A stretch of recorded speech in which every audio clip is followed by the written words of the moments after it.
So first of all, thank you, Alan, for taking some time, some minutes of your time to share with us your You're feedback. welcome. Um, first of all, I would like to ask you because you are using the Tendiboots Canine device for a few months now. I would like to have your general feedback about it. How do you think about the device? And in which condition do you use it? Do you use it every time or only on specific dogs or just that for now? Yeah, sure.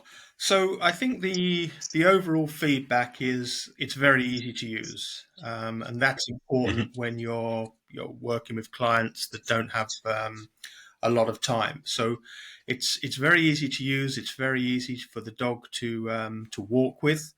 Most of the time, I'm using Hmm. it on a treadmill because that gives me reproducibility. But I do use it outside as well, where that's not possible. So it's very simple to use in that respect. Do I use it every time? I would say in the majority of cases, not all cases. Hmm. So if it's a referral for a known issue, let's say I'm dealing with a cruciate ligament rehabilitation or a hip dysplasia post-op, then most of the time, then it's not so necessary, and I might just use the stance analysis to get a starting piece of data. But Hmm. most of the cases I see are sports related, particularly agility. So we're talking about Okay. very, very subtle injuries, and sometimes they're not even easy to see.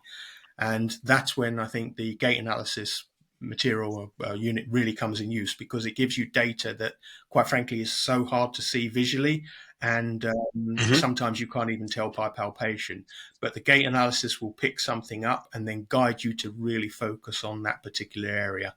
And that's where it really comes into its use. So, majority of times I would say I'm using it, but that's because I'm dealing with sports injuries, which are very subtle. Okay. So and because you said earlier that you tried it on your dog, on your puppy that is healthy, very new, very fresh, and you didn't pick up anything. And so when you use it, for example, on your older dog maybe or some other dog, that help you guide your diagnosis or not the diagnosis, but your what you should do.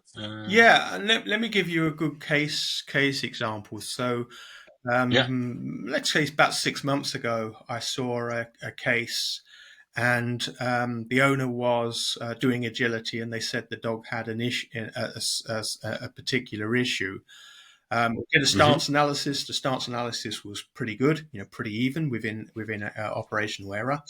Palpation, visual, couldn't really see anything. So we did the gait analysis with the Tendiboots, and it found an issue. And I'm going to say on the left fore. I can't remember exactly, but let's just say the left fore for this example. Hmm. And when I did some much more in-depth investigation, so more than I would normally do on just a normal routine palpation, I did find some issues with, I think it was leg extension. So we was able to work on that.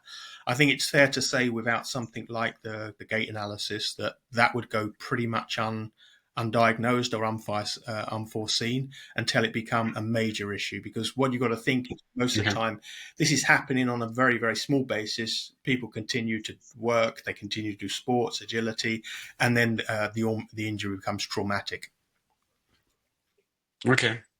Okay. So thank you very much for sharing your feedback. This is very interesting for other people who are interested in the device and would like to know how other people use it. So thank you very You're much. welcome. Yeah. Just